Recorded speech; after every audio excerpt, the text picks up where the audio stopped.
सलामुअलैकुम, नमस्कार। मैं हूं रहबर सिबारी और आप देख रहे हैं एडी टीवी 72 नेटवर्क। खुदी को कर बुलंद इतना कि हर तकदीर से पहले खुदा बंदे से ख़ुद पूछे, बता तेरी रज़ा क्या है।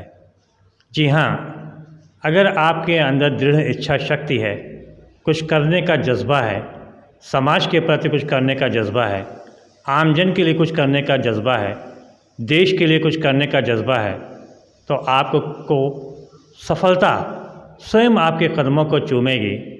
और इसके लिए खुदा भी, भगवान भी, गॉड भी आपका साथ देगा। लेकिन इसके लिए ज़रूरी होता है कि निस्वार्थ होकर हम समाज की मदद करें, समाज की सेवा करें, देश की सेवा करें। ऐसा बहुत कम होता है कि अगर किसी ने राजनीति में कदम रखा तो समाज सेवा सिर्फ नाम का होता है, मेन सेवा वो अपनी करता है। बहुत ही कम लोग आज भी दुनिया में मौजूद हैं, देश में मौजूद हैं, जो समाज सेवा और राजनीति दोनों करते हैं, लेकिन दोनों के रास्ते अलग अलग होते हैं। राजनीति से इतर समाज सेवा बढ़ चढ़ कर करते हैं, और जब राजनीति की ज़रूरत पड़ती है तो साफ सुथरी राजनीति भी करते हैं। जिस तरह की राजनीति आज की दुनिया में, आज के ज़माने में हो रही है, उस राजनीति से इतर होकर, अलग हटकर साफ सुथरी राजनीति करते हैं, पीड़ितों को न्याय दिलाते हैं, गरीबों को आर्थिक योजनाओं का लाभ दिलाते हैं। जी हाँ, आज हमारे स्टूडियो में एक ऐसी हस्ती आई हुई हैं जिनकी तारुफ कराना हमारे बस का तो बहरहाल नहीं है, क्योंकि जो समाज सेवा करता है वो किसी तारुफ का मोहताज नहीं होता। बहरहाल आज के ज़माने में बहुत ही कम लोग ऐसे आपको मिलेंगे जो अपनी चीज़ को, जो अपने सबसे ज़्यादा जिससे मोहब्बत आदमी करता है, अगर आप उससे कहें कि आप उसको दान कर दीजिए तो शायद कुछ देर के लिए वो सोचेगा। लेकिन आज हम जिस हस्ती से आपको रूबरू कराने जा रहे हैं, उन्होंने बेहिचक होकर एक ऐसा फ़ैसला एक ज़माने में लिया, अभी कुछ दिन पहले लिया, जिस फैसले ने न सिर्फ देश बल्कि समूची दुनिया को हिला कर रख दिया, और लोगों ने उनकी बढ़ चढ़कर सराहना किया, तारीफ़ किया। जिस कैंसर मरीज़ों के लिए आज लोग, कोई कैंसर का मरीज़ सामने आ जाता है तो सिर्फ उसके लिए बातें करके अलग हो जाते हैं, लेकिन जिनकी हम बात कर रहे हैं, इन्होंने कैंसर मरीज़ों के दर्द को समझा और उन्होंने अपना केश दान कर दिया, जो कि महिलाओं के लिए सबसे ज़्यादा खूबसूरत चीज़ जो मानी जाती है, महत्वपूर्ण चीज़ मानी जाती है, वो बाल होती है। लेकिन उन्होंने अपने बालों को न्यौछावर कर दिया कैंसर पीड़ितों के लिए। तो आज हमारे स्टूडियो में मशहूर हस्ती, महान हस्ती, सामाजिक कार्यों में भी, राजनीतिक कार्यों में भी जिन्होंने बढ़ चढ़ कर भागीदारी किया, वो किसी तारुफ के मोहताज नहीं, वो आई हुई हैं, जिनका नाम है संध्या राजभर।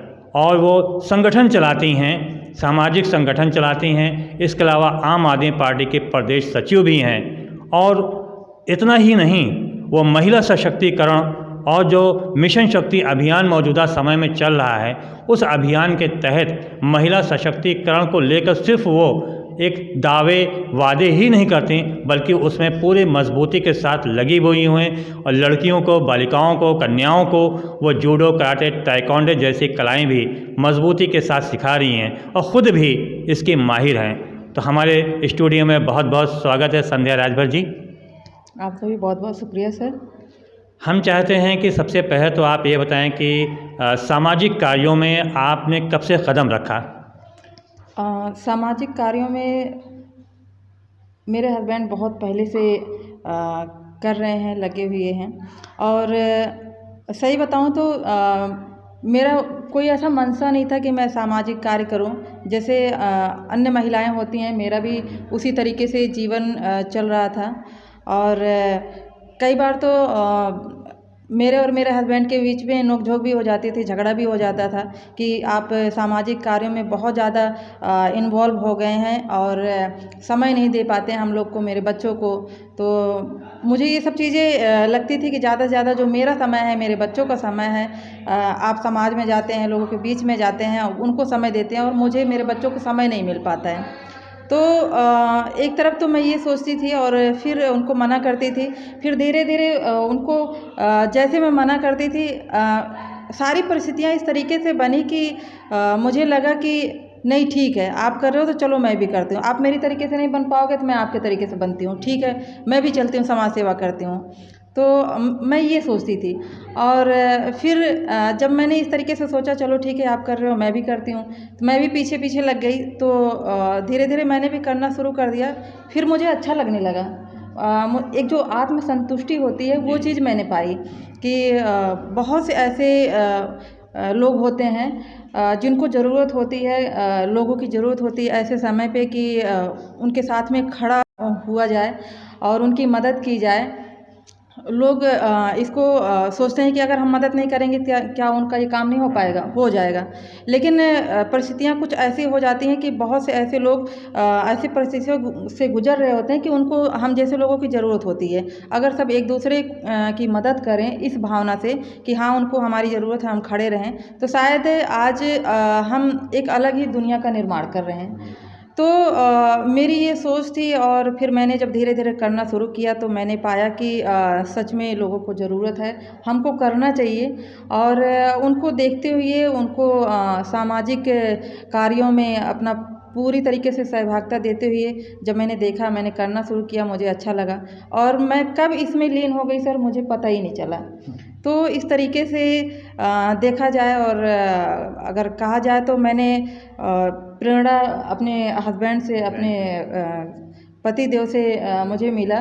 मैं प्रेरित हुई और मैंने करना शुरू किया और उन्हीं की देन है कि आज मैं सामाजिक कार्यों में पूरी तरीके से सहभागिता निभा पा रही हूँ।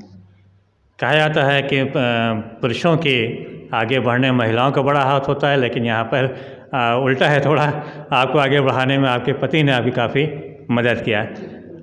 अब ये हम जानना चाहते हैं कि आपने बीते दिनों कैंसर पीड़ितों के लिए जो आपने कार्य किया, आपने केश दान किया अपने बालों को, जो कि महिलाओं का जेवर कहा जाता है जिसे केश को, उसको आपने दान किया और न सिर्फ हिंदुस्तान बल्कि विदेशों में भी आपकी अपनी एक अलग पहचान बन गई। इसे लेकर आप किससे प्रेरित होकर आपने ऐसा किया? मैं बहुत पहले से सोच रही थी कि मैं अपने बालों को दान करूं। और जैसे कि आपने पूछा कि किससे प्रेरित होकर, बहुत पहले हमने न्यूज़ में देखा था कि सोनाली बेंद्रे करके हैं, आप जान रहे होंगे, एक्ट्रेस हैं। तो उनको वो भी कैंसर से पीड़ित हुई थी। उन्होंने अपने बालों को जो है मुंडन करा लिया था।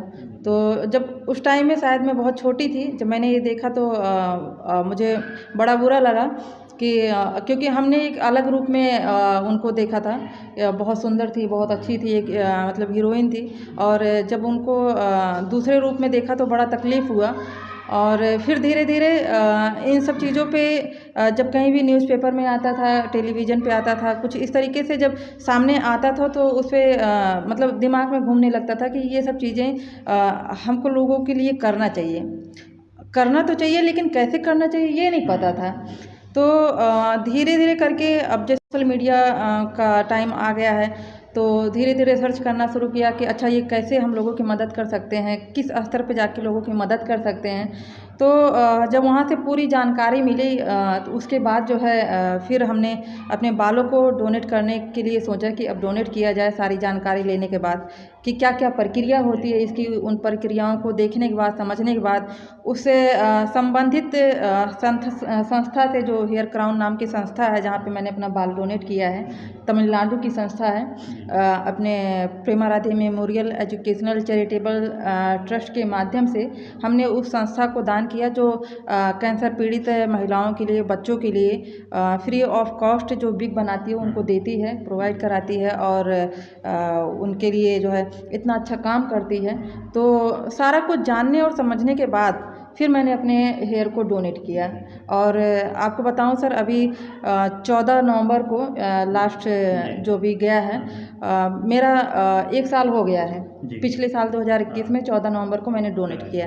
तो आप देख सकते हैं मेरे बालों की लंबाई भी काफ़ी ठीक ठाक हो गई है और मतलब बाल भी अच्छे हो गए हैं, पहले से ज़्यादा अच्छे हो गए हैं। लोग पूछते भी हैं कि आपने कहाँ से अपने बालों को ट्रिमिंग कराया, मतलब इस पे चर्चा करते हैं तो मैं उनको बताती हूँ कि मैंने कहीं पे कुछ कराया नहीं है, मैंने डोनेट कराया था और मेरे बाल फिर से उग के आए हैं और ये बस उतना ही है, मैंने अभी इसमें अच्छा हो गया। सीजर नहीं लगवाया और ये उससे भी अच्छे बाल आ गए अच्छे हो हैं। गए। तो ये सारी चीज़ें रही है मैंने जो किया।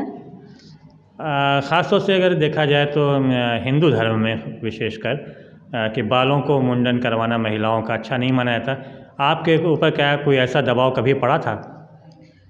हाँ बिल्कुल, मैं भी इसी समाज में रहती हूँ, जी। इसी दुनिया में रहती हूँ। जैसे कि आपने कहा कि हिंदू धर्म में ऐसा माना जाता है जी। कि बालों का जो है मुंडन नहीं करवाना चाहिए, क्योंकि एक शादीशुदा महिला के लिए बालों का मुंडन करवाना मतलब देखा जाए तो कहते हैं जो विधवा हो जाती हैं वो हाँ जी, मुंडन करवाती बहुत हैं। बड़ा फैसला था आपका। तो जब मैंने मुंडन नहीं कराया था तो उसके पहले मेरी चर्चा मैंने अपने हस्बैंड से की कि मैं इस तरीके से सोच रही हूँ कि अपने बालों का मुंडन करवाऊँ और जो कैंसर से पीड़ित महिलाएं और बच्चे हैं जिनको ज़रूरत है उनको दिया जाए।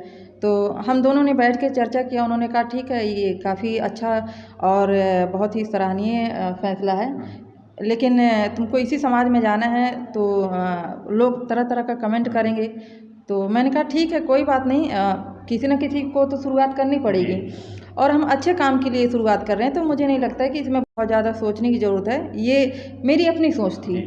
तो मेरा ये शुरू से रहा भी है सर कि मुझे जो चीज़ें अच्छी लगी मैंने वो चीज़ किया है। अब लोग क्या बोलते हैं, क्या कमेंट करते हैं, मैं इस पर बहुत ज़्यादा फोकस नहीं करती हूँ। तो घर में भी चर्चा हुई, मम्मी पापा से भी चर्चा हुई और लोगों से चर्चा हुई। लोगों ने कहा कि कुछ लोगों ने कहा कि अच्छा है, बढ़िया है, ठीक है। कुछ लोगों ने इसको बहुत ही नकारात्मक दृष्टि से देखा कि नहीं इसको मत कराओ, अरे अब क्या कराने जा रहे हो, इतने अच्छे बाल हैं, क्यों, मतलब ये तो पागलपंती है, आप ऐसा क्यों कर रहे हो। तो दोनों तरीके से कमेंट आए कि अच्छा भी और बुरा भी।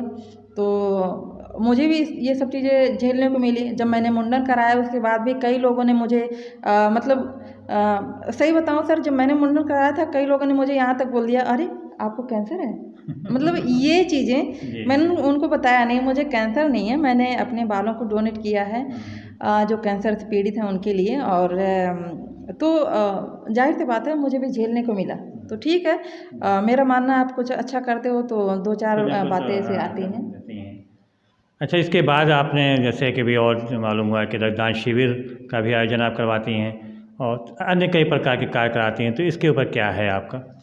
मेरी एक संस्था है Prema Radhe memorial educational charitable trust के नाम से, जिसके माध्यम से हम लोग साल भर में हम लोग को पूरा क्या करना है, जैसे वृक्षारोपण हो गया हमारा, महिलाओं के सशक्तिकरण को लेकर हो गया, ब्लड डोनेट को लेकर हो गया, बहुत से ऐसे तमाम कार्य होते हैं जिन पे हम जाके काम करते हैं, लोगों के बीच में जाते हैं और काम करते हैं। तो ये जो संस्था के माध्यम से हम काम करते हैं लोगों के बीच में जा कर के, वो पूरा हमारा डिसाइड हो जाता है कि हमको कैसे कैसे क्या क्या चीज़ें करना है। रक्तदान का लेकर अगर देखा जाए तो हम साल में कम से कम 4 बार हम करवा लेते हैं।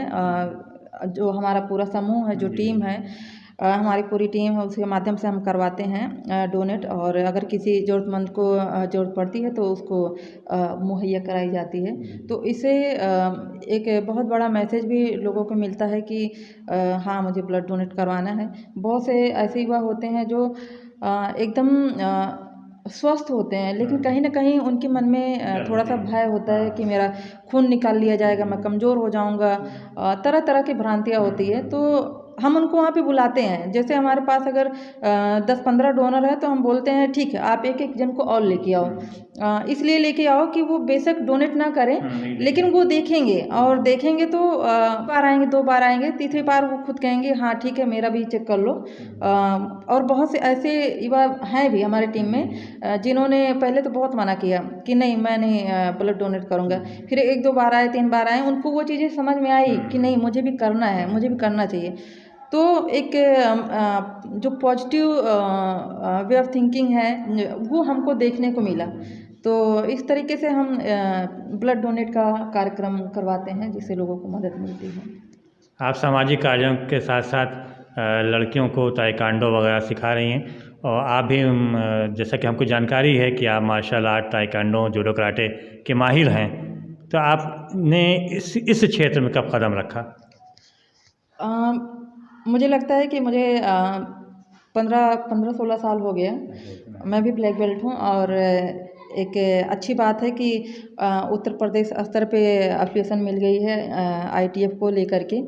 और जैसे कि आपने बोला कि महिलाओं के लिए, बेसिकली लड़कियों के लिए आत्म सुरक्षा का हम लोग बच्चों को प्रशिक्षण देते हैं। पिछले दिनों लगभग 8-8 दिन करके हमने लड़कियों को अलग से फ्री ऑफ कॉस्ट का कैंप लगाया था और आपके यहीं सिझौली में हमने लगवाया था। तो उसमें लगभग 150-200 लड़कियों ने पार्टिसिपेट किया था एक बार में, एक साथ ही।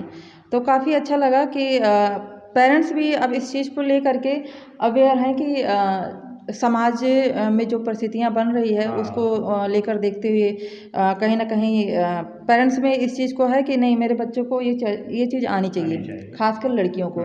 तो इस तरीके से कोई ना कोई आयोजन हम करवाते रहते हैं कि हमारी जो बेटियां हैं उनको उसका लाभ मिल सके। सिर्फ मार्शल आर्ट का ही नहीं, जैसे अभी सैनिटरी पैड हमने वितरण किया, स्वच्छता के बारे में बताया, ब्रेस्ट कैंसर के बारे में बताया। तमाम ऐसे कार्यक्रम आयोजित किया जाता है Prema Radhe memorial charitable trust के माध्यम से, जिससे हमारी बेटियों को, हमारी माताओं बहनों को उसका लाभ मिल सके। सामाजिक कार्यों के साथ साथ फिर आपने राजनीति में कदम रखा, वो भी आम आदमी पार्टी के उसमें शामिल हुई आप। तो दोनों कैसे तालमेल आप बैठा पा रही हैं और क्यों राजनीति में आ गई?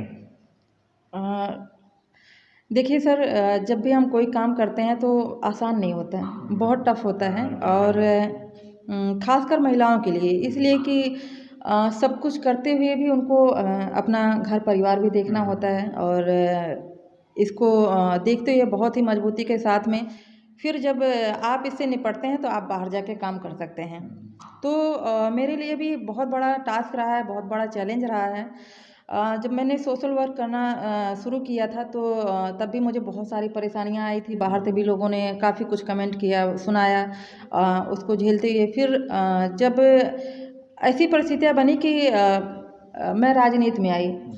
मैं राजनीति में भी कभी नहीं आना चाहती थी, लेकिन राजनीति, मुझे लगा धीरे धीरे जो परिस्थितियां बनी कि राजनीति ने मुझे चुना है। जिस चीज़ से मैं दूर भागती थी, मुझे कभी इस तरीके से इंटरव्यू देना पसंद नहीं था, मुझे कभी लोगों के बीच में जाना अच्छा नहीं लगता था, कभी मैं इंटरव्यू देखती भी नहीं थी। जब ऐसे आता था, कोई न्यूज़ वगैरह आता था, मैं बंद कर देती थी। मतलब मुझे इतनी चिढ़ होती थी इन सब चीज़ों से। लेकिन मुझे लगा सर कि जब जो परिस्थितियाँ मेरे साथ में हुई, जो चीज़ें मैंने झेला, मुझे लगा कि जब मेरे जैसी पढ़ी लिखी महिलाएं इतना झेल रही हैं, पुलिस थाना कोर्ट कचहरी सब कुछ मैंने जो मेरे ऊपर जो बीती, कभी मैं बताऊंगी, इस पे फिर चर्चा करूंगी अपने दर्शकों से। मैंने देखा तो मुझे बड़ा ताज्जुब हुआ कि एक अलग ही दुनिया है इसकी। मतलब कोई आपके ऐसे टाइम पे मदद करने वाला नहीं है, आपको जूझना पड़ेगा, आपको लड़ना पड़ेगा। और मेरी जैसी महिला जो इतनी मजबूती से हर जगह अपनी बातों को रखती है, लड़ती है, जब मैं परेशान हूँ तो वो सब महिलाएं कितना दंश झेलती हैं जिनको कुछ मालूम नहीं है। क्योंकि उस पीरियड में जब मैं थाने में, कोर्ट कचहरी में जाती थी तो मैंने वहाँ पे देखा इन सब चीज़ों को कि महिलाएं एक छोटी सी जानकारी के लिए फलाने बाबूजी के पास जाती थी, गिड़गिड़ाती थी, भैया ये चीज़ कैसे होगा, ये चीज़ कैसे होगा, लोगों से पूछती थी। अच्छा, जैसे कि आपने सर पूछा कि राजनीति में कैसे कदम रखा, ये बहुत बड़ा रीज़न है राजनीति में आने का कि मुझे लगा कि मुझे अब जाना चाहिए। क्योंकि मेरे जैसे लोग अगर राजनीति में नहीं जाएंगे, और वैसे भी अरविंद केजरीवाल जी हमारे बोलते हैं कि जब तक आप कीचड़ में घुसेंगे नहीं तब तक आप उसको साफ कैसे करेंगे। तो आम आदमी पार्टी बहुत ही साफ़ सुथरी पार्टी है। और आम आदमी पार्टी को मैंने चुना भी इसीलिए कि आम आदमी पार्टी सिर्फ एक पार्टी नहीं है, वो विचारधारा है। और आप देख रहे हैं कि जैसे वो सभी मुद्दों पे बहुत ही मजबूती से काम करती है। चाहे वो सामाजिक रूप से देखा जाए तो सामाजिक रूप से ही है वो। लोग बच्चों की शिक्षा, स्वास्थ्य, बिजली, पानी, इन सब, ये आम जनता की जो मूलभूत सुविधाएं हैं उस पर काम करती है और बड़ी मजबूती से काम करती है। और सभी पार्टियों को जब मुझे चूज करना हुआ तो मुझे लगा कि आम आदमी party is the best party. इसलिए मैंने इसको चुना कि ठीक है, आम आदमी पार्टी मेरे लिए बहुत ही अच्छी पार्टी है। और इसके साथ ही साथ जैसे मैंने अभी बोला कि कोर्ट कचहरी में जब मैं जाती थी, पुलिस थाना में जाती थी, मैंने जब वहाँ का मैंने देखा वो दृश्य, तो मुझे लगा कि मुझे इसके साथ ही साथ वकालत भी करना चाहिए। और आपको मैं बताऊं, मैं वकालत भी कर रही हूं। और मैं बताना चाहती हूँ अपने दर्शकों को भी कि वकालत करने का मेरा सिर्फ यही उद्देश्य रहा है कि जो दीन दुखी लोग हैं उनकी ज़्यादा से ज़्यादा लोगों की मैं मदद कर पाऊँ।